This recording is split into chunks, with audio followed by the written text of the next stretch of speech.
So you guys like long shots, huh? Well, let's talk long shots then. I know you see me toting a lot of pistols, a lot of smaller arms, chrono mags, this and that. You hardly know that I have 3 really good long shots. Well, this is one of them. I haven't got a name for this yet, but this was a prototype that was made in Singapore that, well, why would jet blasters want a grip without a bolt sled and does not use one of their shells? You get the idea. So this blaster here has been a work in progress for a while, and I was updating it with a swan barrel and a few other things when during CARTAYA Live episode 2 it broke. Now I want to explain something. It actually was a pre-production kit. It wasn't like a production kit.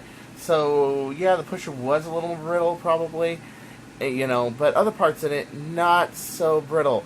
The catch is Delrin. It's one of the original Delrin Longshot catches, and the top, which we'll get in a second, is actually fiberglass. I fixed it by using about 20 layers of fiberglass and epoxy, and I solvent welded it to the actual pusher cup. Yeah, no kidding.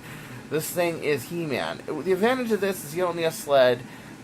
You prime completely from the front. The disadvantage of this is really heavy spring loads. You are actually better off with an aluminum sled, because not only can it prime it, but it's also guiding the bolt as well. So here it is. Here's the pump grip that I made. Very primitive. It was just a proof of concept for a Zeus 3, really. And we wanted to do an internal grip, and I wanted to show that was feasible. So with no guides whatsoever on the front, it's just 2 rails on the front. And I was going to use the sled to do it. Well, the sled and that fight.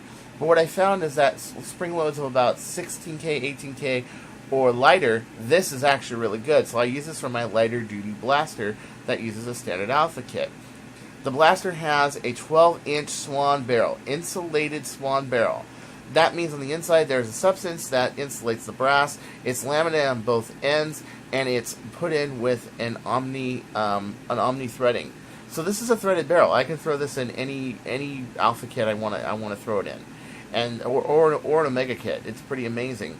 The other reason I want to go 16K is because this is only a 12-inch barrel with an ultramatch port, making about 13 1/8 total overall length. Here is that Boltsledless design right there.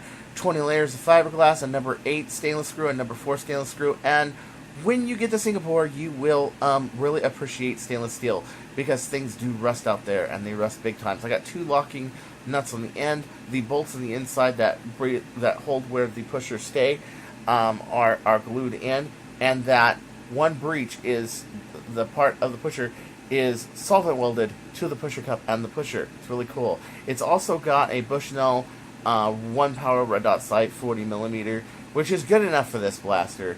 Really, unless you're trying to hit, unless you're really, trying to hit like 250 feet, you don't need magnification. It helps a little, but your biggest thing is to study your aim and to learn how to control your aim movements when you fire. Also to predict where the dart is when it's going to hit the other player. And also where the other player is going to be is much bigger than magnification.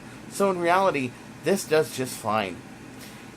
And until next time, this is Chris Cartaya saying, don't you go changing. Yes, I love the katanas. I will always love the katanas, no matter who throws me a talon. I don't care if Worker throws me 50 free talons. I like these better. You can release them. They drop out. They're really cool. You can also see the bottom of the breech there and how that's open. It makes it so you can see what's going on down there, and you can seal it when it's in the blaster. Alright, guys. Well, take care. Don't you go changing, or I'll find you.